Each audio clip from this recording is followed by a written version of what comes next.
Hello and welcome to the Brooklyn Rail's 916th New Social Environment. I'm Carolyn, a Programs Associate here at the Rail, and I have the pleasure and privilege of being your MC today for a conversation featuring April Gornik and Jason Rosenfeld. We are so thrilled to welcome poet Kate Farrell here to close today's program. Before we get started, the Brooklyn Rail acknowledges Black Lives Matter. Here in New York, we are on Lenape-Hoking, the unceded land and waters of the Wappinger, Canarsie, Munsee, and Lenni Lenape people of the Delaware Nation and Shinnecock Indian Nation. We recognize land acknowledgements are not a replacement for necessary decolonial work, but serve as a reminder of place, legacy of dispossession and enslavement that sustain and enrich the stolen land we're speaking from. And now to introduce today's guest and host. April Gornik received her Bachelor of Fine Arts from the Nova Scotia College of Art and Design in Halifax. Since then, Gornik has gone on to become one of the foremost figures of contemporary American landscape painting, having exhibited at the 1989 Whitney Biennial and both the 41st and 56th editions of the Venice Biennale. In 2021, she co-founded The Church, an innovative artist residency and exhibition space in Sag Harbor, where she lives and works. Our host today, distinguished chair and professor of art history at Marymount Manhattan College, Dr. Jason Rosenfeld, has curated the exhibitions John Everett Millay, Pre-Raphaelites, Victorian Avant-Garde, and River Crossings. He is the co-author of the monograph Cecily Brown, and we are lucky to have him as a senior writer and editor-at-large for the Brooklyn Rail. Thank you all so much for joining today, and I'm going to turn it over to you, Jason.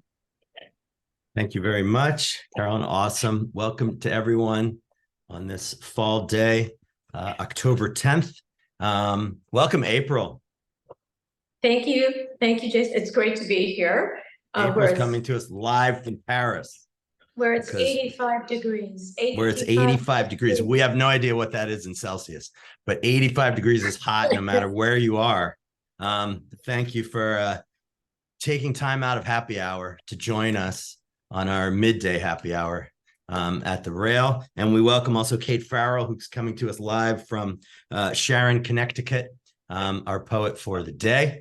Just a few thank yous. Thank you to April for joining us. Thank you to the good folks at Miles McEnery Gallery, who you can see April show there through October 21st, especially Lucasta Partridge Hicks and Megan O'Hare. And thank you to Carolyn and Eleanor and Chloe, the top team at the Rail, and Guru Fang Bui. At the gallery, you can get a catalog of the new exhibition with an essay by Annie Godfrey Larman. So let me plug that. Beautiful plates, beautiful works, as you're going to see. This is New Social Environment number 916. I don't know where GE is, but we're always counting this in terms of sports highlights. There was no highlights from yesterday because the Phillies fell in Atlanta.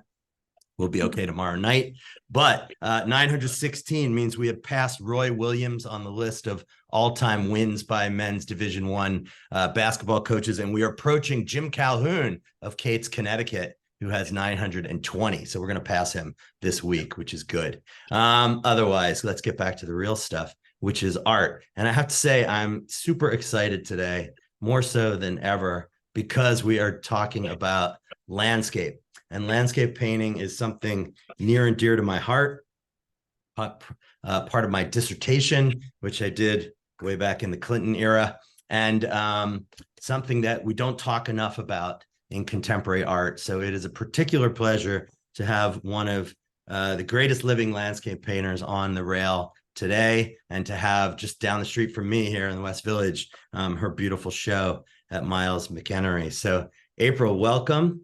And everyone should go to West 22nd Street and see the show. It's titled The Other Side, and it is up until 21 October, which is 11 short days from today. 11 short days from today. So I thought today we'd sort of work through the works in the show and then take the opportunity live and across the world to talk about landscape painting, which I never get tired of doing, but don't have that much opportunity to do. So here's a view of the main space of the gallery. The gallery is in a beautiful restored I don't know what it is, warehouse. April, do you know what the building was? I actually don't. Sorry. Yeah, neither did the people who were on hand the 2 times I went there, but it's got some kind of an upper loading dock, and it's got these beautiful original wood columns, which look like something salvaged from ships, that hold up the roof. And you'll see some more shots of it. And it gets a lot of really nice light, both natural light and sophisticated top lighting, as you can see here. There are a number of works in the show, as you'll see. And here's a view from the front, looking towards the interior. 2 really spectacular panoramic works there in the back, which we will talk about. Here's a view. You can get a sense of how you're kind of elevated, which makes sense. Your perspective is a little elevated in the gallery. And then on the right, a shot through one of these beautiful 19th century archways at Light Held by Trees, a painting, smaller painting, which is in one of the offices just to the side of the main desk. So let's talk about this show, The Other Side, a title which could be read as ominous, or it could be read as something hopeful. I think that's probably part of it. But tell us a little bit about what you've been doing the last couple of years in your painting and working on these really in the main, except for a couple of works, fairly large scale. I have been, I'm not one of these people who went through COVID being incredibly productive and then declaring that they'd had the best studio time of their whole lives. I was the sort of person who ground to a halt in my studio, started making and sewing math and trying to figure out how I was going to plant a vegetable garden in case food was scarce. I mean, I was in a real state of panic about it. I think somewhat unacknowledged to my own self, but I kind of went into that kind of response to it. So it wasn't really until past 2020 into 2021 that I started being active in my studio again. So these paintings are all from the last couple of years. And I found myself, I've always had mortality as a central subject of my work. And I think that a lot of landscape, it's naturally or essentially evanescent, it's transition, it's fragility. And the title The Other Side was something that came to me because I had titled the one painting that I did in 2020, the one large painting, only was titled the Other Side, and it's not represented in the show. It's very stiff.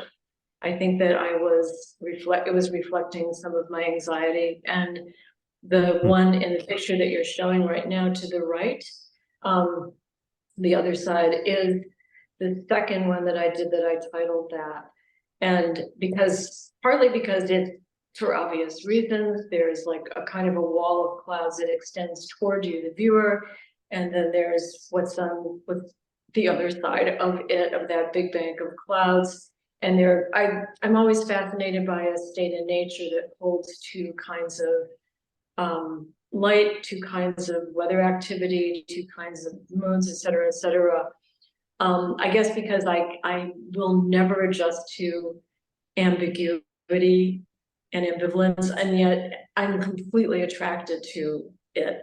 So it's like there's something about light for me in landscapes and in art period that is the quickening force of all time. It's the thing that makes it makes breath, it makes heartbeat, it makes the rhythm of the nervous system. It's something that for me is essential, at least in terms of visual art, as a way of something being very alive or not. So light and its reverse, the chiaroscuro possibilities of all art are something that constantly feed me. So, but again, going back to the title, The Other Side, I'm really not sure entirely what it means. It also means to me nature as opposed to us, and things that we can't quite wrap our heads around. I know that everything that I do is subjective, but I'm also yearning to have a connection with things that are as far outside of myself as possible, because once you get into that as a metaphor, I think you're dealing with the greatest range of possibilities you possibly can. Although it all tends to be somewhat inchoate, I think, landscape. So hard to talk about, I think, more than most subjects. Well, also because you're not having figures in these, so there's no identification for people, which I think is a much more challenging thing. And the idea of you've called these pictorial subjects and illuminated deep space, which you see in all of these pictures, and that use of illumination and light, and the way that the pictures kind of envelop you when you're encouraged to come back, move away from them, and then go into them. Do you think that there's an aspect of something, I mean, it seems quite symbolist to me, this sort of externalizing of something internal via these this sort of push and pull of sky and ground? Totally. And I mean, also, I'm, in some way, I'm most interested in holding emotion in these paintings without being really specific about what the emotion is, which is holding the outreach that your soul is always doing to the world, and trying to adjust to it and be in it and be aware of it without being overwhelmed in it. So, and I make these paintings that deliberately are, I guess you could call them overwhelming in some cases, but I'm really more interested in them being, gosh, I hate to use the word immersive, but let's face it, art is our original, art and painting particularly in Western culture is our first VR virtual reality experience and our first immersive experience. And whether it's a huge painting that you can actually feel, I mean, I hope that with these large paintings, people actually feel them with their body. And by feel, I really mean like emotionally feel, like in a certain way. And then, anyway, so and then a small painting, like the one that you referenced through the arched doorway, that painting also has its own kind of heft, but I think you enter it more, it's so metaphysical to me. And I got this from Gaston Bachelard in his Poetics of Space book, that when you look into a painting, especially a small painting, I think you miniaturize yourself so that you have this experience that is at its scale.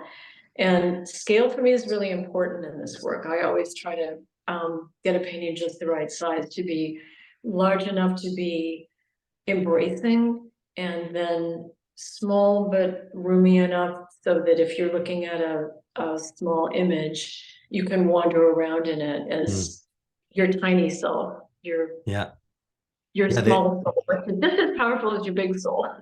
And well, that's an idea of monumentality, right, that we find everywhere. And the small ones remind me of the effect of an artist like Peter Balke, Norwegian romantic painter, who did not work on a big scale. The Met had a show of his work about 8 years ago, but they have this incredible monumentality.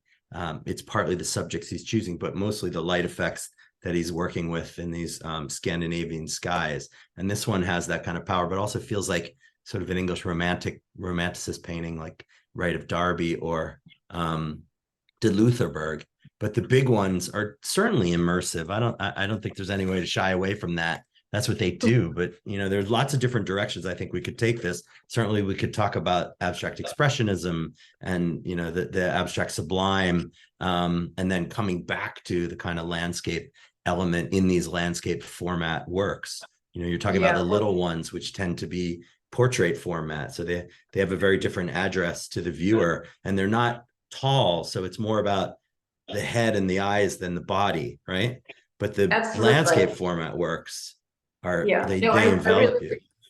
I really do think about them being like head size versus body size. And although, most of these paintings, especially in the show, are definitely larger than my own body, but they're meant to be a comfortable space. And even going out to what's about 10 feet, which is what the larger paintings are the panoramas, Yeah. panoramic ones that are in the show. I mean, those are important. I don't know why I had to paint those paintings, but I absolutely needed way more space. It was something about this contemplation that I've had a lot, and I know this is COVID related. There was so much death, and it was so frightening.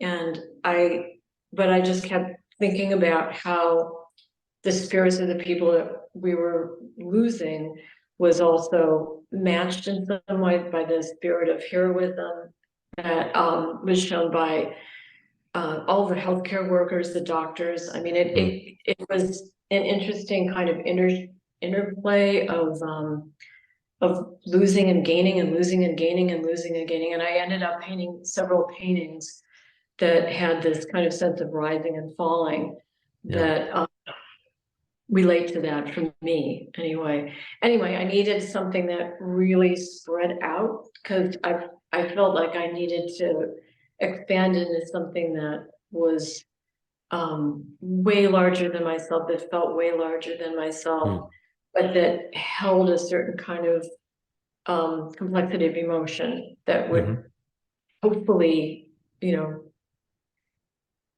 give that to other people looking, give that to the viewer, offer that to the viewer, I should say.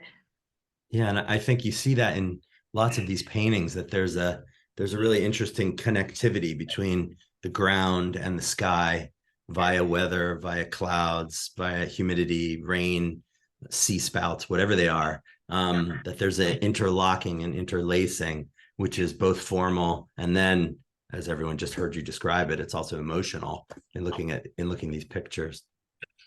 Yeah, there was a nice mention in Annie Godfrey Larman's essay, which I really loved for the catalog, about the way that I use a dark edge of land. Like land is minimized in a lot of these, not in the marsh paintings, the panorama ones, but I've always been fascinated by the idea, like the one that you're showing is a perfect example, because to me, that little strip of land hinges everything. It's like it's opened like a maw or something to the activity that's going on and then reflected.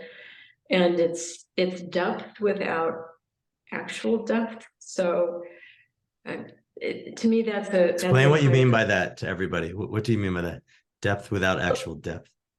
Well, it's like there are clouds, it's water, it's a reflection. The reflection is sheer on the top of the water, so it can be also read as just its sheerness without having some sort of literal depth implied. And yet I think if you work in enough complexity in the way that you paint, you'll also get depth within the paint application itself. So when I'm working on these, I always start with some kind of image that I contrive usually from photographs that I've taken, things that I've seen, things that I'm adding and making up or collaging together. And then as I start to work out an image, I'll draw it on a canvas. The drawing changes the image that I started with, then I'll start to underpaint it. The underpainting changes the image slightly, and I'm like thinking and getting ideas. So as I'm working through that, I'm building up to what becomes the painting, which of course at a certain point leaves my control and then starts talking back very forcefully. So that it becomes something that I usually just intend, sometimes drastically. And the painting that you're showing right now, I repainted the top and the whole painting really, but especially the sky and especially the reflection. I repainted all of it just forever. It took me a good 3 months, and it's not as large as the other two large ones, but to me, they're really, it's really important to like follow it through. I know that I know what I want, even if it's not what I get, but what I get somehow approaches what I was trying to express, then I'm more than happy with the conversation that I end up having with the final painting, rather than pushing it towards something that I think I know, because I don't know myself any better than anybody else. So but you get to a point where you're satisfied with the experience that you've had, in a sense, with the canvas, with the linen. Yeah, and letting it be what it must be. I don't know. There's so much necessary intuition in working like this, and especially with this kind of subject matter, because I don't have a narrative line or story through, and I'm just trying to let the thing breathe in some way. And that's another thing that I think about a lot, besides the light, is just there being like a kind of a breath held, a kind of an exhalation, a kind of like all of those conditions within the painting and because of the way it's painted, I want to be able to give that life to somehow or another, like make sure that it has enough room to do that. Well, I think that's absolutely inherent in this. And I think you are one of the few painters I've ever seen who manages not just to modulate light very beautifully and interrogate light, but also communicate air, which is almost impossible. I mean, Turner could do it, but just communicate moving air on a painted surface, which is quite an achievement. In this case here, the detail I'm showing, which is right in the middle, on the left is the whole painting. Detail here, this is right in the center. It's very still, but the rest of it is not still. The rest of it is this swirling element with the very placid reflection below. And I just want to show you this so you can talk maybe a little bit more, as you have been, interestingly, about your process, because this one in the show, people can see a study for it, which again is portrait format, and then the larger work sort of expands it. Yeah, the small one is almost like it's almost a square, but not quite. Yeah. I can't paint an actual square. I haven't yet painted an actual. Seems too restrictive, too conceptual, maybe. Although all of it is conceptual. Yeah, but that small painting was interesting. That was something that I was kind of working out before I did the large one, and I didn't intend it to be a study per se. They just decided to call it that at the gallery, but it's not untrue. Although after I started working on the large one, I actually went back into that one and started adjusting it. But it has like certain kinds of, I mean, you can see obviously the coloration is different. And it's whittled down to just, kind of a moment within the just like this moment. Section here. Yeah. To be more like a stage than a study in a way. Yes. Yeah. That's so true. But just the whole thing of having, I don't know how painters of this in the last century resisted space so often and so much as they did. I love a great flat painting, and there's a lot of flatness. There's a lot of coming to the surface in my work that I'm highly aware of as like a person of my time. But to be able to actually depict space, and especially things moving through space is. But you're talking about modernist painters, but not a whole. We're going to get to it later, as you know. We're going to look at some artists who are outside the streams of MoMA modernism. Those are the artists who were thinking about space and air and light. But it is true, the modernist, whatever we want to call it, the Greenbergian movement towards flatness and the deterioration of the idea of concavity in paintings, which ends kind of in my head with Picasso and Braque, is definitely the case. But here, no, vastness of space. I mean, so meaningful, without being mawkish, without being sentimental, without being, all the things that it seems to me you're trying to avoid, and very successfully. Well, thanks. And I think that retaining necessary ambiguities in the work is how that lives in a healthy way, because even really early on when I started painting landscapes, like people would say to me, how come there's no figures? Yeah. Why don't you put a bird here or there? But I appreciate that people want to see something like them in a work. I think that helps you determine you can't get away from body language. If there's a person depicted anywhere in a painting, then you can't get past the scale of that person in relation to what's happening Right. around it applies. And those are two things that I don't particularly want, I'm not interested in, because I want people to just enter these paintings and just, feel them with their whole selves and not run Yeah. into somebody else who has And their own. the trees are personages. I mean, the trees become staffage. The trees become sentient beings in these works. Well, Especially when they're plenty of, reflective. I mean, sometimes, I can't remember exactly which painting I was thinking of. Oh, it's one that's not, it was the one that I did after the first one, after COVID. But there are paintings that I think of, this is a woman moving in a circle wearing a skirt. This is this is like water pouring. This is Yeah. from a picture. This is like, I mean, I have like all these associations with these things, but and then much more abstract, just piling up and piling up and piling up, like in this one in the sky, the way it's sort of, it's loaded, it's so loaded and it's moving and it's so slow, which there's another thing that I really love. I love when not just that in this painting, but I love when a read of a painting is very, very slow for the viewers. So you don't like get it and move on quickly. It's not just like a David Lean slow pan shot, widescreen. And I want to just point out to people when April's talking about the idea of lack of depth, if you think of Monet's Nymphaeas or water lilies, they operate on so many different levels because you have the diagonal, going into space of the surface of the water. You have the reflection of the trees from the distance, which are vertical. You have the sky reflected above. And then you have what Monet kind of gives you and intuits, which is the depth of the water. But here, by having this very glassy foreground, you get rid of that part. The foreground kind of drops away in a sense and reflects the upper zone, although there's a little bit of broken up sections here. And you're still using the kind of 1/3 to 2/3, in this case, not always, in this case, of the kind of Dutch Golden Age 17th century landscape tradition of how you break up a canvas like Vermeer does, who we'll talk about in a little bit.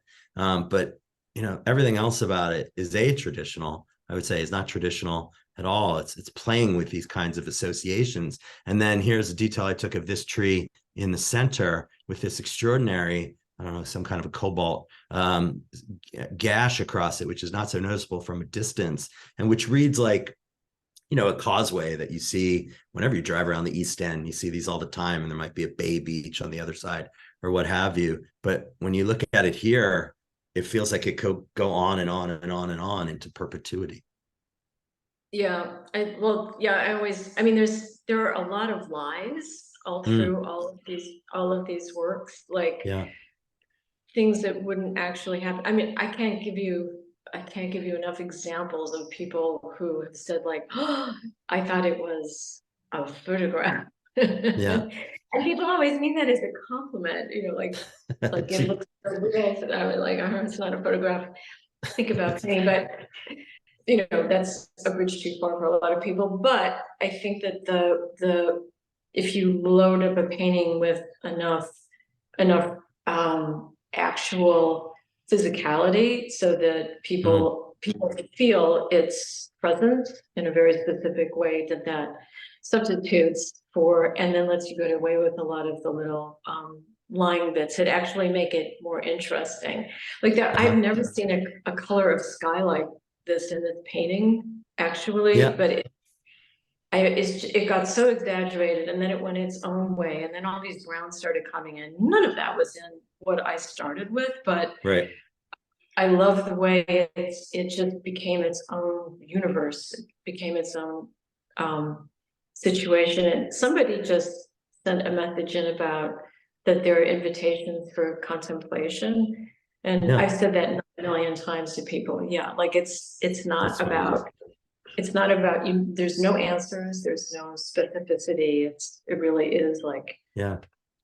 Well, I saw this very sky last night, trapped on the LIE for 2 hours, driving west, and the sun was this incredible orange disc. It reminded me of a line from The Red Badge of Courage, where he describes it as this red disc.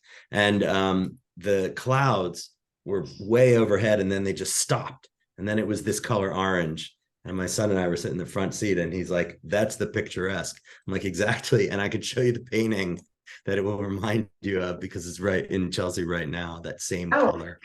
Yeah, great. but it you know, that's how landscape painting, I think, can affect you, because it has that sensation of association, you know, all the time. One more thing I want to ask you about this before we move on, we got to move on, is I don't know if you could see this on your phone, but in this detail, you can see the weave of the canvas is quite thin, right? And you're using oil here on linen. And you said that you painted over this a lot of times, but you're still working in a thinned out manner. Is it distemper or something which lets the weave sort of still reside there in these details? For what it's worth, for anyone in the audience wondering about painting mediums, I use Galkid painting medium #1, watered down a little bit, and I usually paint out of the tube.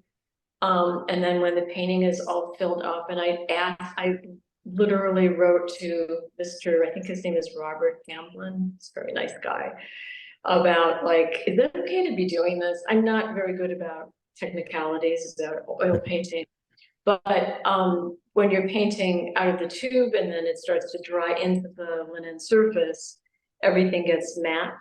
So towards the end of a painting, I'll just put one layer of thinned out solution on it, medium on it, and then the colors pop back out. And usually I make a bunch of adjustments, take the painting wherever it wants to go. This one actually did not work, and I just kept painting back and back and back into it. So the thinness that you see is thinness over many layers of that. I would say just the yellow part, the yellowest part where the horizon hinges must be like 5 or 6 layers. Amazing. Top and bottom. But yeah, I don't paint thick. I don't need to, and I'm not really interested in paint building up on a surface and being impasto. Yeah, it avoids the problems of, well, constructing it as a kind of gestural painting, because this is not what's happening here. So that allows you to go to a totally different direction. Here's another view of sorry, go ahead. Sorry. I enjoy looking at paintings like that, but I just don't make them. Yeah. So this painting we've been looking at, and we looked at this one, and then here on the left, you have a painting called Light Bending the World. This one of the 2 panoramic ones. And I just want to point out what April did mention, that she kind of uses motifs in repertory. So if you see here, we've been looking at Storms Suspended by Light, this central sort of causeway-like section.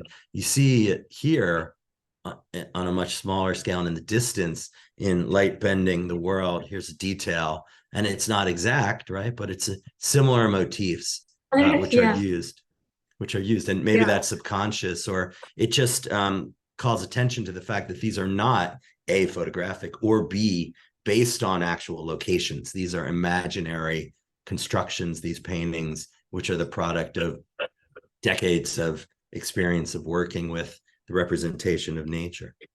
Yeah, well, once I get going, as I was slightly describing at the beginning, once I have the painting drawn out, and then I start adding the underpainting to it, and then I start actually working in something that might become what the surface of the painting, what lives on the surface of the painting. I'm making adjustments constantly and exaggerating things and eliminating things. So it's like it's a whole lot of that kind of thing. And it's hard to paint things exactly the same twice. And I'm not like somebody that has like a style. I'm not a style painter. I don't know. It sounds ridiculous to say that, but I kind of don't. I likened it once to like, if you were writing fiction and you were writing fiction that's kind of straightforward, but has a lot of stuff going on in it. I hope everybody on the Zoom has read Annie Arnaud. She's amazing. She basically makes lists, and all of a sudden you're caught up in this like fraught emotionalism, but not to liken myself to her, but there's something that's very direct and almost matter of fact about the way I paint. I've just never been able to add bravura kind of stuff to it and make it make sense for me. So And then the dialogue with painting, like as it's starting to happen, dictates a lot of it. So it's a lot of listening and observing where the painting itself is going. Yeah. Without any anthropomorphization at all. Right. Yeah. But when you're working on a scale like this, and this is one of the large scale panoramic works, it has that kind of almost like a fisheye lens quality. Although again, you're not strictly using photography here. And not only does it spread out sort of from the middle and then curve out, and it's enhanced by the curvature of the body of water here in the foreground. But then it's really interesting to me that the reflection doesn't necessarily match up with the sky above. You know, there's a productive disconnect between the two, which I think goes to your ideas of ambiguity and complexity, and the way that your brain is trying to figure this out. You know, we have binocular vision left, right, but do we have up, down vision? We don't. And that's what makes them really compelling, I think. That's so interesting. Productive, say it again. Whatever it said, it's a sort of productive ambiguity, but I mean, it's this idea of productive disconnect between the upper section and the lower section. Totally. When I was doing closer towards the end, like maybe within the last month, the purple on the left was getting more and more exaggerated, and I left out so much stuff like clouds and I could go on. Anyway, but then there's a compression of the reflections that are so purple that are just to the right of the middle of the painting. And I needed that to like reach back to the horizon and pull those clouds into itself. So I ended up making it this color that had nothing to do with anything. Really, it doesn't reflect the sky, and really it doesn't reflect the colors either. But I needed it like a whole other element that activated that situation. So, and it almost feels like it's almost like there's multiple stages of viewing in a way, instead of conceiving as a landscape as something which is a stable vision that you have, immediate vision, and then trying to communicate that, which is the impressionist idea of, you know, it hits your retina and then you don't think about it, you just paint it. Here you have it. This is one way that I think you introduce time into these pictures by having this disparity. Yes, exactly. Because I want to stand there and witness this kind of slow movement, but I definitely want it to be actual. I want it to be built in. I think if you make a painting really work, that it generates those kinds of responses in the viewer. So what you just said is so satisfying to me, because exactly, it's like there's certain things that are painted with. I can do it with color, I can do it with shape, I can do it with layering, but to actually make things have a certain kind of congestion and release, and then for something like, just to go back to my first example, citing the purple reflections, to have that actually pull and start to congeal towards the center of the painting is really important. And it doesn't end. It's just like happening while you're watching it, to me. Yeah. So yeah, yay. And then it has a kind of hypnotic effect, I think. I mean, I think of the German landscape tradition and Rücken figures in Friedrich, where you have a figure seen from behind who's in the painting, who you then physically kind of inhabit because you can't see their face and you're trying to experience it. But, you know, in the absence of the Rücken figure, in a way, you know, it gives you more opportunity to engage with it, you know, one-to-one, or, you know, with a friend, whatever it is. These are a couple of my students standing in front of it. But I mean, it has that kind of magnetic effect, and then it asks you to come close to it and then move back from it. And without orthogonals, it means you can stand anywhere and kind of get it, which I also really like. Yeah, that's true. And there are multiple things that you could identify as representing a person or yourself, or some sort of presence that you're sharing the experience with, but take your pick. Yeah. And if you have enough of them, and it's a kind of a big crowd, it also starts forming a whole other condition. Yeah. Of congestion, a kind of a busyness, a kind of a crowd, as Yeah. it were. Here's a detail of the center of this picture. And I'm interested in this thing, like, do you paint these all the same? You never move them around, or do you turn them around or fiddle with them in a way? Because it feels like these are some drips. Yeah, no, I painted them to look like that because I wanted to feel like them being in water was making them melt or making them get pulled somehow or another. Yeah. By a nonsense current, as it were. But yeah, no, I cannot stand the idea of spinning my paintings around to work on. If I did that, I'd go off in some sort of direction I'd probably never get back. Yeah. I think. And that's not necessarily because they feel so grounded. I think it's just there's such a division between sky and land, even though, as we've been talking about, they're often unified, that it feels like, I don't know, it's bursting from the middle, like rushing below your feet and above your head at the same time, which is quite an extraordinary experience for an inert object. Yeah. I hope so. So I mean, to mention once again that Annie Godfrey Larman had talked about this, the hinge of land at the more or less, it could be at the middle, it could be lower, higher, this whatever. dark bank, right? Yeah, but just that there being a hinge so that all of those things that you just said, that you could be expanding, you could be pulled down, you could be weighted down, you could be, like all of these different things that are going on, and different things within the same section of the paintings, like the dark clouds that overlay that kind of those shooting white clouds. I loved this sky. It had nothing to do with what the bottom is. It was a sky that I thought, and I just love that it was sort of exploding. And I cropped it and narrowed it and redid it until it had this kind of condensed power. And the white clouds were great because they had that kind of scattershot thing. But I needed these other things that were pulling at them, slowing them down. So there's this whole kind of, it's like a stage filled with dancers or something, that there's all these different kinds of activities going on there. Yeah, like a Busby Berkeley film with all these figures moving in tandem and sequence and against each other. Yeah, your captions.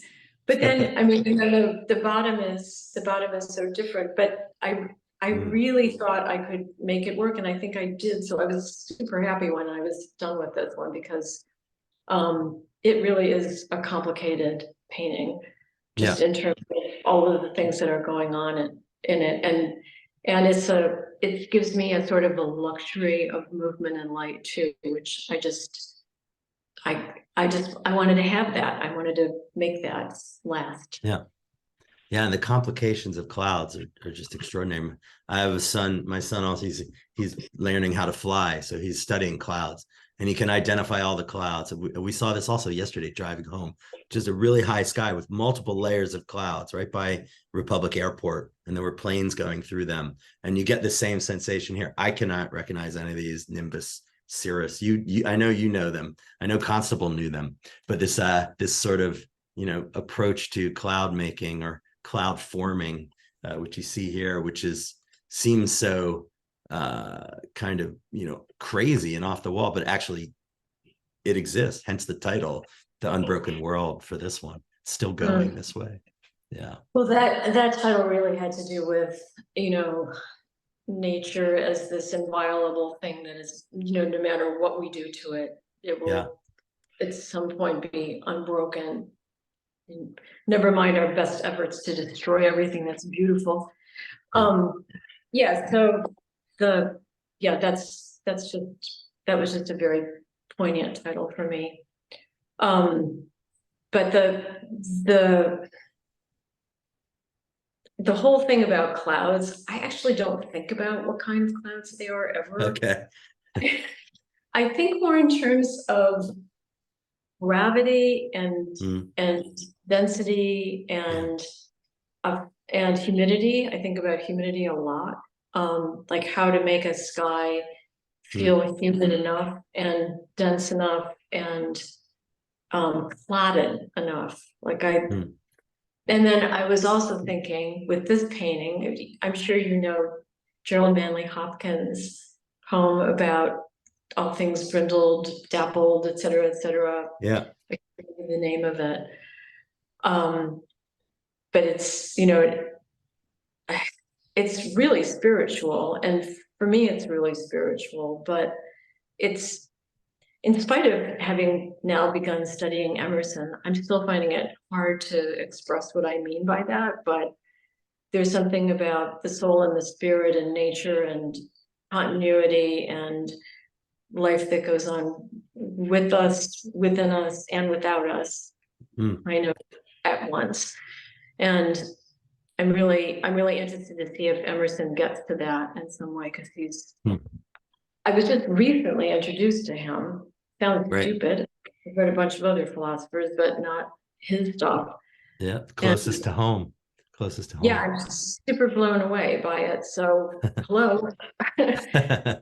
There's some things to point out here is sort of the body of water in the foreground here, which kind of leads you to the middle ground where you have a bank of water, and then the receding water here, which leads you to this little gleam of sun in the distance. And, you know, it's not your Poussin serpentine line that brings you into space, but it's a very straightforward kind of way to pull the viewer into the center. And then again, like we were talking about, sort of push them out with these incredible beams of light coming from the background.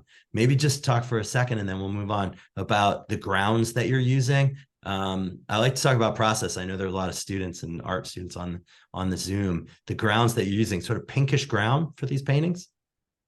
Yeah, that one I had pink, I had yellow, I had, there's a whole bunch of different color situations, and they can be cold, warm, magenta, brick, you know, like there is a lot of red behind them, which made me wonder if I was like trying to give them blood in their veins in some way, but yeah, I never get as good a blue for a sky as when I use like a really kind of cold, slightly pinky, but dark red, like, and then work on top of that. And I think sometimes you literally can barely see it in the work, but there's something that's vibrating behind it that your eye picks up that just gives it a certain kind of density. And it makes you work, doesn't it, in terms of your luminosity and color choices, sort of against that in a way. Yeah, totally. But this is just like the way I've worked it out for myself to paint with underpaintings that sometimes are, you know, in terms of proceeding smoothly, the opposite. I'm interrupting the surface, but then when the other colors start working against that, then you get a whole different kind of edge, I think. And I really believe that the surface of a painting has its own dimension when you work on it the way I do, so that you can't see it, but there's subliminally and actually, I think your eye is picking up more of the richness that you get. Allowing yourself to spend that kind of time.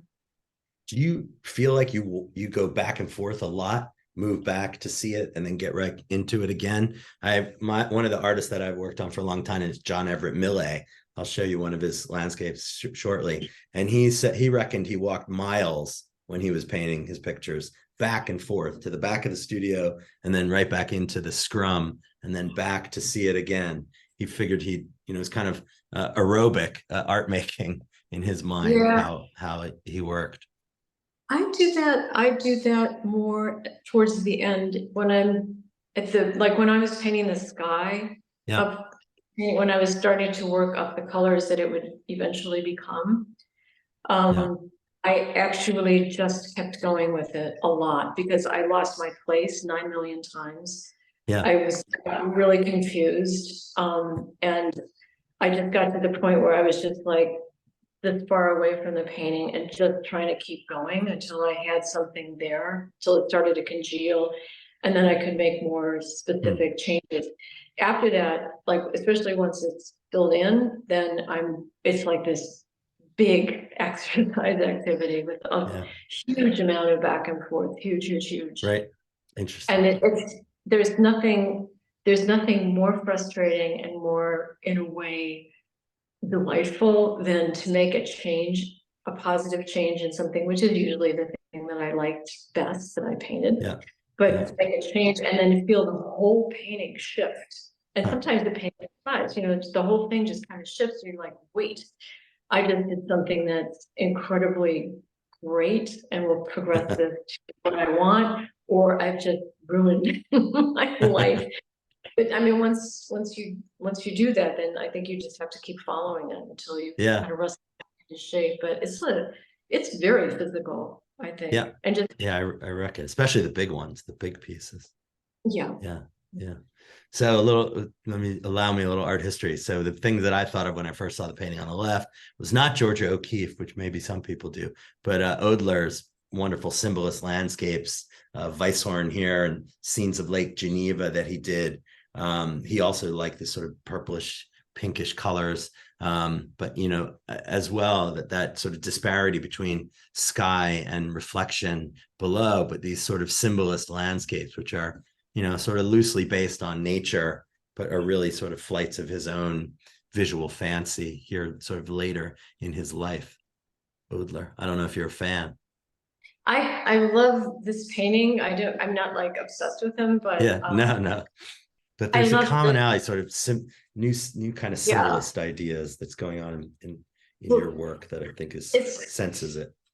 He's penetrated it in every area, so it's kind of like so loosely woven together. It's fascinating. It's strong, but it's all being penetrated. Here's another work from the show, the wonderful Falcon's Eye, with this grand cloud sort of stretching away into the distance, and then again this sort of dark bank of distant foliage, and then a kind of crown of grasslands in the foreground. Terrific image. Falcon's Eye, what is that title? I was thinking about the William Butler Yeats poem, The Second Coming, and the Widening Gyre, where things are falling apart. I mean, it's really a terrifying poem about the world coming apart, but there's a point where he talks about the falcon cannot hear the falconer. And I mean, I think, how could you not say that this is an ominous image? Although it's also beautiful. It's also beautiful, and I love the slow grind of its movement. But I was literally thinking about Yeats, and I guess I was thinking about a million different things at once. So does that come before? Do the titles come to you after you sort of resolved how it's going to look? The title's always, like the final title always, but as I'm painting, I start thinking about, I guess I think about poetry pretty regularly, but like sounds like it. Jason, I didn't think I did that, but I guess I do. And then like that there's so many things going on, and I like having inspiration for what I do. So I think that sometimes I'm reaching for something that makes the pure nature of this nature painting make a certain kind of sense, a relatable sense to my own, sense of necessary expression. So like, why would I make this dark? Why would I change this? How do I want the band of darkness at the bottom of this gyre to behave? Like, how flat does it get? How, et cetera, et cetera. So and then it, references other things for me. So, and sometimes it's just about, gravity and weightlessness and breathing and respiration and all those things that I mentioned before, like very physical things for me a lot. I think there is definitely a physicality, not just in the making of them, obviously, but in the way that you experience them. They they churn over you remarkably. That painting, and so different from, for example, this work by Turner, first Turner painting to enter an American collection, Staffa Fingal's Cave at Yale, where, you know, he's dealing with not a dissimilar kind of moisture effect of cloud, but it doesn't come over you. Instead, it just goes up. It goes up, and his works in that sense are often more flat. Even the sort of vertiginous works, they swirl, but they stay at a little distance, you know, as opposed to the way that yours, they're much more cinematic. I mean, maybe that's a term you don't resist, I don't know, but cinematic in the sense that you feel like you're moving into it. You're moving. I'm also referencing Cotopaxi, Martin Jones. Yeah, Church, great man. Churches, Cotopaxi, sorry. Yeah. The in Detroit. Yeah, and with the sunset, with the clouds. Yeah, for sure. I kind of would rather that these paintings not be too cinematic. I've painted from dreams many times, but they're oftentimes way too dramatic and way too cinematic, which I guess I'm using some sort of synonymous condition. Yeah. I don't know. I think we're changing the way that we see the world is so different now because of drones, you know, in filming and the access that they have to landscape and to moving steadily across an environment and slowly, if you want. I think it's certainly changing the way that I see the landscape, and also in film. There's drone footage in practically every film. It's I know amazing. they're using it now, like intently. So I would just want to put up a few things and get some responses from you, if you don't mind, because we could talk about landscape. Finally, it's something I haven't been able to do much in these Zooms. I know you've talked before about View of Delft, but you know, certainly this your activated skies are, you know, in a way, a kind of enhancement of the most activated sky, I think, in this period, the 17th century, this View of Delft, where, you know, the landscape, the cityscape is so stable, the water is epically sort of placid, but the sky is moving. The sky is just somehow moving, whether it was a camera obscura or I don't know what. He did it. Vermeer did. He totally did it, and this painting totally changed my life because I saw it. I saw it in 1976 at the Moortweed in Holland, and I was not painting landscapes then. I was not interested in anything of that sort whatsoever. Yeah. And it was between a bunch of portrait galleries, and I just remember like kind of walking by it and then like to a halt and just staring at it for a really long time. I bet it was the longest time that I spent with the painting on that trip, which was all about seeing museums that I'd read about or seen in books and never saw in real. So this painting though just like hit me, you know, it was a solar plexus kind of hit. And years later, after I started painting landscapes, to my shame, because it was so like the black sheep of art history, I ran into, I can't remember if it was a reproduction or what, of this painting, and I kind of went, oh, that painting. And I was like, oh my God, I've been like painting paintings like this painting because I wanted to make interiors as exteriors. I wanted to make this kind of inner psychic, you know, situation, which I think he brilliantly does in this. Somehow or another, the whole thing funnels down to that little bit of light in the back, but it's no less or more important than everything that happens around it. The stillness, the small movement, the sparkle of the light is just crazy in this painting in real life. And as G.E. Schwartz points out in the chat, this was Proust's favorite painting. He wrote about this yellow roof in the background. But everyone should read Peter Sheldhal on Vermeer, one of his, I think his last writings on Vermeer, who he loved, in the New Yorker, about how there's no actual yellow roof and that Proust misremembered it, and that it's really about something very different. The way that you're describing it, I encourage everyone to try to find that essay. Now the sky in here and the sky in the little street at the Rijksmuseum it's a shame he didn't paint more landscapes. He was stuck inside. I'm just going to skip forward because we only have a few minutes. Turner obviously is one of the great painters, not only of skies, but also of the sea.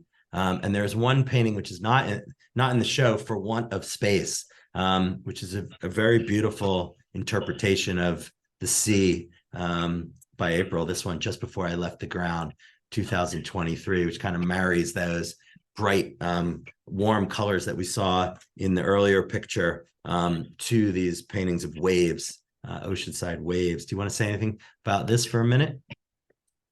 This painting was people like, can't see it.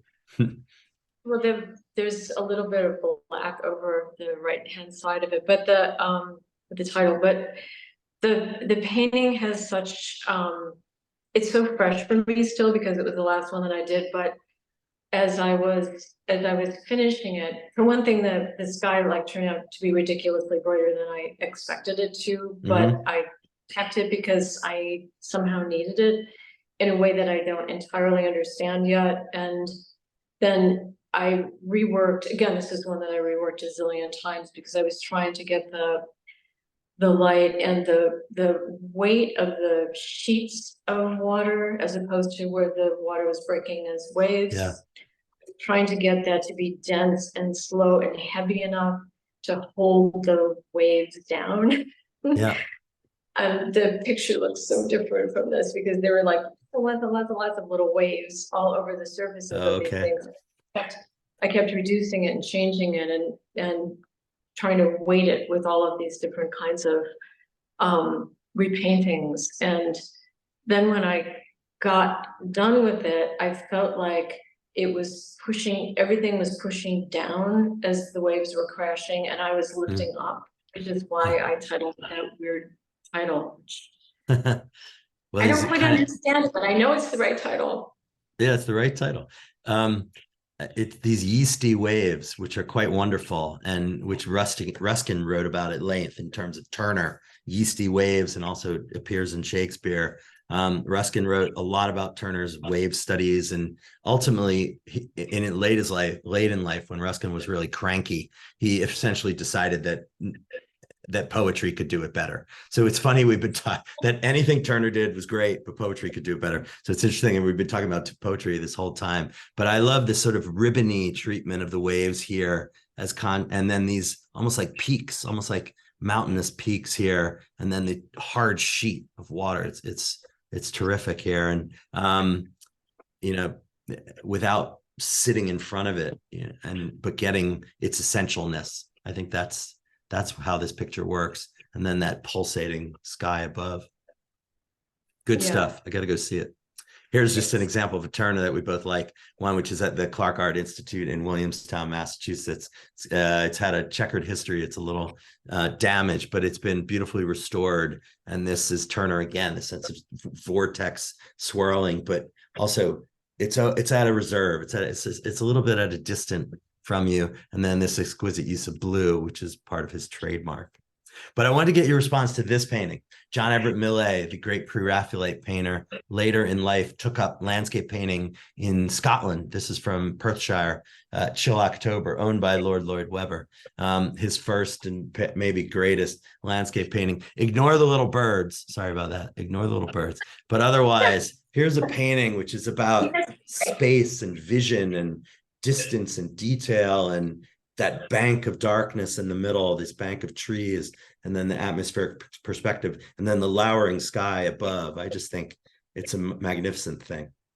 It's beautiful. It's beautiful. And also the little staccato light that's happening in the foreground and then back to the bank of trees.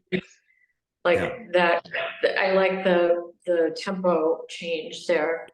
That's another thing that I think about a lot when I'm painting is like, but he does that really beautifully because it gives this kind of shimmer that makes it hard to, well, it makes the darkness below the trees incredibly heavy. Yeah. And then it dapples the bottom in a way that's like kind of impossibly magical. Yeah, that's again, it's sort of productive disparity that he's using across the scene. It doesn't totally gel together, but it does. It works sort of against itself and effectively at the same time. These are 6 feet, over 6 feet wide, these paintings. And he did these in Scotland in the winter, in October, outside. He painted the whole thing outside. Yeah, he's a bit of a nutter, but that's the pre-Raphaelites for you. Couple more. This one, not far from where you are now, this incredible painting by Alexandre Sage. I don't know how to pronounce that. My French is nothing, but it's from a show which I saw long ago at the Hayward Gallery. No, the MFA in Boston, I think. Impressions of France, 1996, this catalog. And it blew me away. I mean, the title is Impressions of France, Monet, Renoir, Pissarro, and their rivals. Because if you put, Monet in a title, you get lots of audience. But this was the only painting that did it for me. This incredible image of Chartres Cathedral with the obligatory flock of sheep in the foreground and all these small buildings, but this magnificent sky. Wow. Yeah, that is a stunning chunk of light in that painting. I have to give Renato Danese, who was a dealer of mine 20 years ago, who unfortunately passed away. He always said to me, light is the protagonist of your paintings, which I love that expression. And light is so the protagonist of this painting. It's just, and that crazy cloud shape is so magnificent. Like being overwhelmed by one big thing in the sky is pretty astonishing. And also the delicacy of that minty green for the fields. Yeah, sort of frosty looking fields. Really gorgeous painting. And we're talking about spirituality in your works. This is obviously a homage to spirituality with the sledgehammer symbolism of the church in the distance. But I think take out the church and you have something which still has that element, right? I mean, that's what we've been talking about today. It's still there in these kinds of painting. This is something that Emerson would get a kick out of, a painting that Emerson would get a kick out of, because he was raised in a religious family, seriously religious family. He went to divinity school, and then he spent most of his adult life shocking people by saying that a cloud with backlit like that is just as important as the church. Exactly, very American. Yeah. One more work from the 19th century. This one by Levitan from the Tretyakov in Moscow. Sadly, a place which is not accessible anymore. But again, he has to have this little religious structure in the foreground. But really, it's about the majesty of nature, this sort of expansiveness of Russian landscape painting in this period. I see, a lot of commonality with what you're doing, not influence, but a kind of commonality. These artists were after a similar kind of thing, but with the kind of natural veracity which the period required, which you obviously don't need at all, right? Your works are much more conceptual. I love this. It has such a nice bounded quality too. I mean, like the curve of everything, the clouds, the land, coming here like this for you, coming around the back and just holding the whole thing as an offering to the viewer is really pretty gorgeous. Yeah. So just 2 more works and then we're done. Contemporary landscape painting. There's you, and then who else is there? I've been trying to think about this. And, if you ask people, they'll say, recent books, Jules de Balincourt, who has a great show right now at Pace, Etel Adnan, or Alex Katz, or Anselm Kiefer, David Hockney, Peter Doig, Francis Alice, but they're not working with a kind of from the naturalistic, right? I mean, which you are, even though it's not specific, artists that I think of are Stephen Hannock. This is a beautiful painting that he did, which is at the Met, part of a long series of works that he's done of the Oxbow. Very different approach, obviously, but working with the panoramic and the vastness and effects of light and luminosity and color in these pictures. Yeah. And then, go ahead for a second. Yeah. That's, I think, my favorite of his works. Yeah. And it's so huge. It's very, very generous size. Yeah. He's working on that large scale and polishing them down so they have a kind of beautiful, almost pearl-like quality. And then I think Matvei Levenstein is an amazing landscape painter. He has a show up right now in Rome at Gallery Lorcan O'Neill of, I think, 10 large-scale paintings. I saw them in the studio. Here's one of them, so 71 inches wide, which is pretty big for Matvey, of these magnificent sunsets. Yeah, I know he's North Fork and you're South Fork of Long Island, but I think you're both onto something deeply spiritual and metaphysical, and responding to environments in a way which feels as contemporary as anything else out there today. I would love to see that in real, because it looks beautiful, but it's hard to. I know it's hard to tell. I need to experience the surface of that painting. Yeah, I just like to see how he handles it. But his surfaces are gorgeous, are fabulous, and his technique is, he's an alchemist, because he doesn't use blue at all in these paintings, but it feels like he does. Is that a rule? What's that? That's a rule. Yeah, that's one of his rules. He doesn't use any actual blue. Thank you so much for the talk today. If I can just for 1 second say a personal note and why all this is important to me. This past week, we lost a man named Alan Staley, who was professor at Columbia University, who wrote an important book in the 1970s called The Pre-Raphaelite Landscape, later republished in the late 1990s by Yale University Press. He was one of my professors when I was in grad school. He's one of the reasons I came to New York to work. I knew I wanted to work on the Pre-Raphaelites, but Columbia didn't give me any money, so I went to NYU. But I was fortunate in that I could take classes with him at Columbia. So Alan, there he is with his wife, Ethelene, who's one of the people who runs Staley Wise, important photography gallery in New York. Rest in peace. He had a big impact on me and my dissertation, which was about landscape painting in the 1850s. I'm so sorry for your loss. That's really, yeah, he was good. So glad you mentioned it.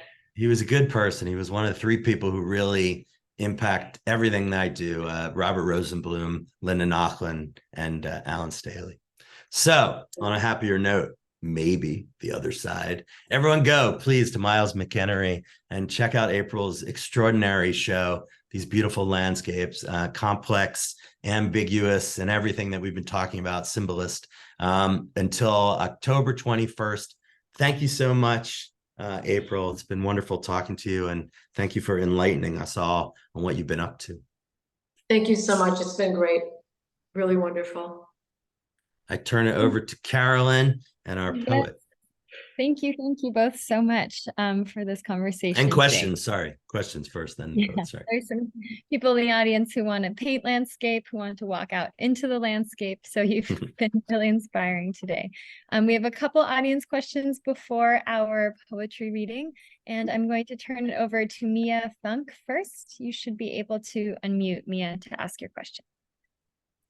Hi, April. Mia, nice to see you.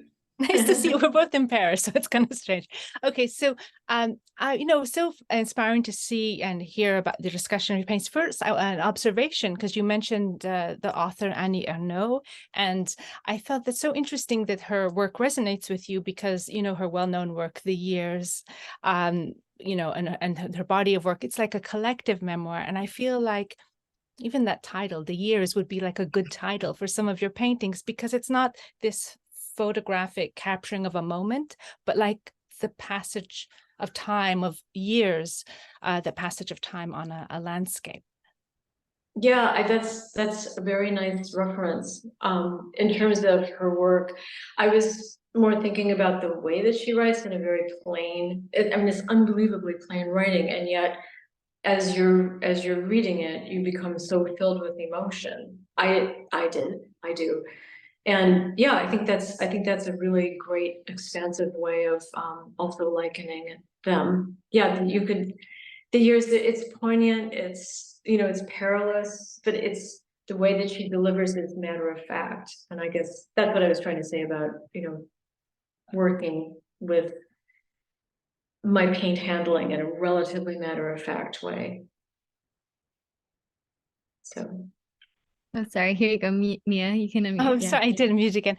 Yeah, and so yeah, but I feel what's wonderful about is there's this POV, but it feels like when I think about her like collective memoir, this kind of collective POV. So I'm really wondering about your dreaming mind as you're painting, because the paintings at the one hand, they seem like a conversation. It could be with climate and the sea, and then with deep time. So how are you getting into that perspective where it feels like you're bringing us forward to some of our present crises, like, climate, or you mentioned COVID, these impending crises on the horizon, or like, are you sometimes having conversations when you're painting, like, I imagine it's like what people in the past could have looked upon something like this, and our historic spiritual relationship with the land. I'm very glad you mentioned that. My dream mind when I'm painting is very, very active. I mean, I think that once you're in the studio and you've really got a flow of work going, your subconscious is present in a way that it is only similarly present when you're dreaming, when you're literally asleep. And to allow that access to be happening while you're working leads to a lot of interesting conversations and associations with myself and with, in many instances, authors that I admire. I've always been a big reader, so it feels natural for me to reach to a poem I remember, or a writer that I'm thinking about, or someone who's stimulating to me because of some concern, like, oh my God, Rachel Carson, even, people like that. So, and I do think that these paintings are deeply personal for me, but I think that they're universally applicable to most people's emotional states, the complexity of the emotions that we all experience. And when it comes to issues like climate change, I hope that people look at my work and in some way realize that there's outside of ourselves, the world outside of us has its own dimension, and that we are not the center of the universe. I don't know how long it's going to take to realize that. It's been a long time now, but there's just like a modicum of respect for the complexity of what is always existing parallel to our lives, and trying to see that, like slow down to see it, and if not be able to completely take it in, at least let ourselves be affected by it in some way that I think I don't know if it's a natural inclination of people or not. I mean, we're so subjective. This would get into a very, very long conversation, I think, which could be interesting to have, but I just hope that people look at my paintings and think like, yeah, we've got to save the unbroken world, for instance, basically. Beautiful. Yeah, go Oh, ahead. yes, thank you. They definitely do inspire that deeper engagement, the beauty and wonder of the natural world, but also inspiring, for me anyway, a deeper engagement and respect for our maintaining that balance with the planet. Yeah, fingers crossed. Thank you. Thank you, Mia, for your question. Thank you, April. I'm going to go to my colleague Eleanor next for a question. Thanks, Carolyn. And thank you so much, April and Jason, for this incredible conversation. The work is just breathtaking, April. Huge congratulations. I was so struck and fascinated when I learned that these works aren't based on a particular place, but that they are kind of conjured from your past experiences working with nature. I think that's just so amazing. And I'm wondering if you could tell us a little bit about maybe how your relationship to nature or your perspective of nature has been affected by your practice. Like when you're in a particular place, are you thinking about painting? Or I guess, yeah, how do you think about nature in relation to your work? I actually think about painting all the time. So when I'm looking at something outside, if it fascinates me, I immediately start thinking, how would I paint that? What color would I make that? And my husband, Eric Fischel, and I oftentimes like sort of play a game like, okay, what color is the top of that? The highlights on the water at this moment, like what would you use to do? But I think that when I first started painting paintings, that were landscapes, I justified them by thinking that if I could make them poetic and not made from photographs, then they'd be like legitimate forms of expression. So I painted a lot from dreams, because once I got involved in and interested in landscapes as subject matter, I started to have amazing dreams that just went on and on and on, most of which I couldn't work from because they were too cinematic, as Jason and I were saying. But I also found that the way that my relationship to what is realistic, what is stylized, what is symbolic, what amount of detail makes something too realistic or not oniric or dreamlike enough has changed enormously. And like the complexity of detail has a different kind of meaning for me now. So sometimes I need a certain amount of detail because I'm trying to weight and freight an area of the painting so it has adequate gravity to deal with, say, a looming sky over it. So there's all sorts of decisions that I make constantly that are based on those kinds of ways of thinking, but it's different with every painting. And I usually start with a photograph or a collage of different photographs that I print out, but then as I'm working with them, they just alter themselves almost. It's kind of a wonderful thing that I realized once I started letting myself look at photographs for inspiration of something that I'd taken, that I wasn't going to imitate them. I couldn't resist going in other directions, because it's the suggestiveness of the things that I start with that get me going, and then the way that things are actualized are oftentimes really, really different. So, like that. That's I hope that makes incredible. sense. Yeah, definitely. Thank you so much. That was really, really interesting and inspiring. Well, thank you. Thank you. Thank you, Eleanor, for your question. So here at the Brooklyn Rail, we have a tradition of ending our community events with a poetry reading. And today I'm so thrilled to welcome our poet laureate of the day, Kate Farrell, here to the virtual stage. Poet Kate Farrell's 7 books include her most recent, Visiting Night at the Academy of Longing. Farrell has taught writing at Columbia University and elsewhere, and she authored a series of Metropolitan Museum of Art anthologies that illustrate poetry from around the world with great works of art.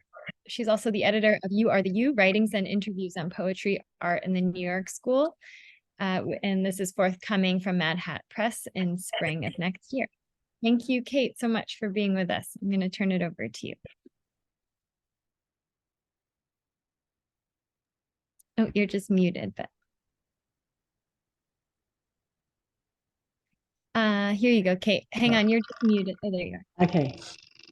Okay. Thank you, Carolyn. What a wonderful conversation, Jason and April. And the work is just stupendous. I'll be reading 4 poems.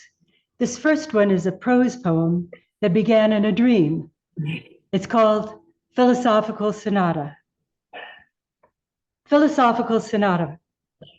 I was notified in a dream that my solitary studies, of which few knew and nothing much had ever come, had earned me an honorary degree in a little-known branch of philosophy. The degree would be conferred at a nearby university on such and such a date. They hoped I could be present. Arriving at the ceremony at the appointed time, I found my mother, much to my surprise, already on stage, seated at the piano. She announced that in lieu of a speech in my honor, she would perform her rendition of a book I loved, a volume at the very heart and soul of my studies.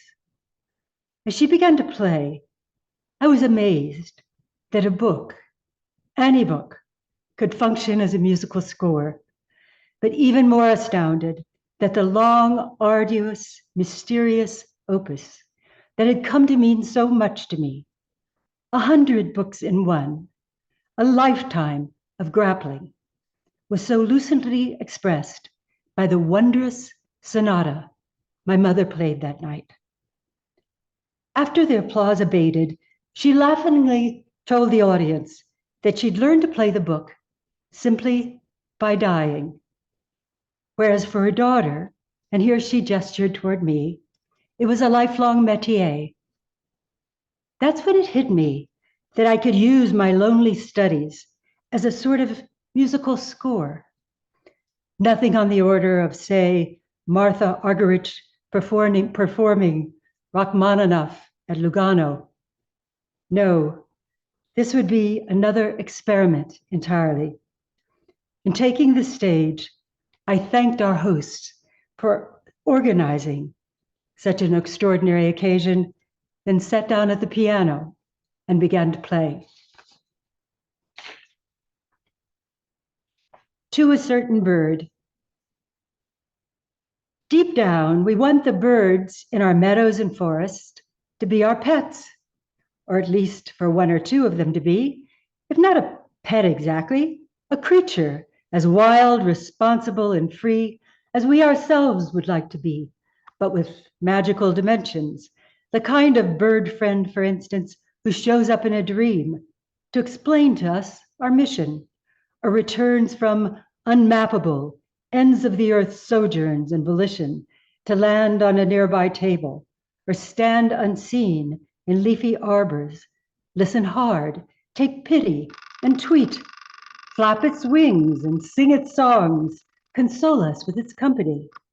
If less like the dog at our feet, then like the star, unaccountably permitted to glitter at the window of our rickety human universe, as if a perspective existed where our vast mistakes were understood, even forgiven.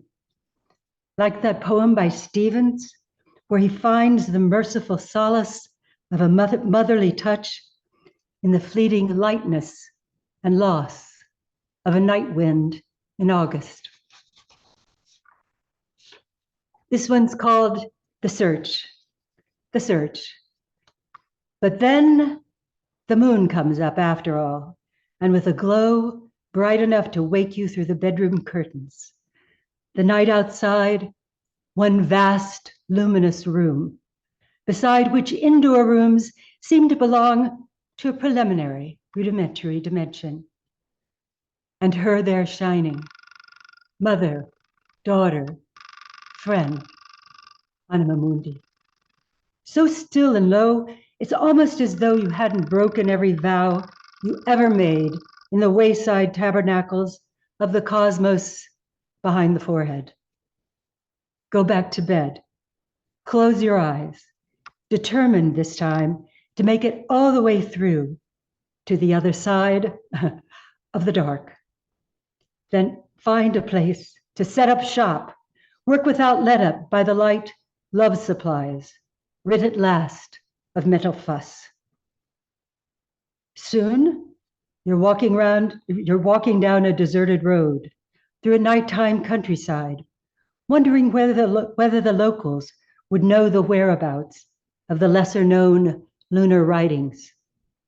Houses are few. Everyone's asleep. The air suffused with a beautiful half-light whose source you can't place.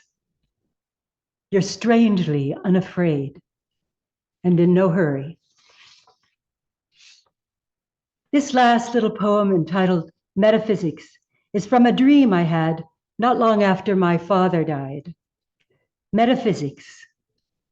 For a while after he died, my father didn't seem to discern dream visitors, but I was amazed nonetheless to witness his swift and serene rejuvenation. From time to time, I'd find him dining outdoors in beautiful locales, a multicolored grain on his plate I'd never seen elsewhere. Yes, laughed the server, it's a staple here. a sort of national dish, I guess, like potatoes in Ireland, pasta in Italy, couscous in Morocco, rice in Japan or Madagascar. We can't get enough of it. And it's remarkably nutritious. What's it called, I asked. She replied, metaphysics. Thank you. Thank you. Wow, Kate, thank you so much. That was really beautiful. Thank you so much for reading. And endless thanks to April and Jason for today's conversation. It was just brilliant. We would also like to thank the Terra Foundation for American Art for sponsoring our NSE program and making these daily conversations possible, and for their support of our growing archive, which you can view on the Rail's YouTube channel. For the past 23 years, the Brooklyn Rail has provided a platform for the arts, culture, and politics through our free monthly publication and public events like our daily NSE. Please check the chat for a link to donate to support the Rail. And join us tomorrow at 1 p.m. for a Filipino-American History Month poetry reading curated by Eileen R. Tabios, featuring Tabios, Joanne Balingit, Michael K. Loberati, and Jose Padua. And as is tradition, you can now all turn on your microphones and say hello and goodbye as you leave. Thank you so much again for today. Thank you, everybody. Thank you, April. Thank you, Thank Kate. you so much. Thank you, everyone. Thank you, April. Thank you, Thank you. Jason. Thank you for the reading, Kate. April, that was so great. Thank you for Fantastic. That was so much. Thank you so much. Kate, Thank you for the for your reading. reading, Kate. Thank you. Thank you for Thank you, being April. here. Thank you, Thank Jason. you. Thank you. Thanks to my Thank you. parents for coming. I see you there. They're Yes, here. absolutely. Absolutely Thank you, brilliant. From Paris. Thank you. Thank you, April.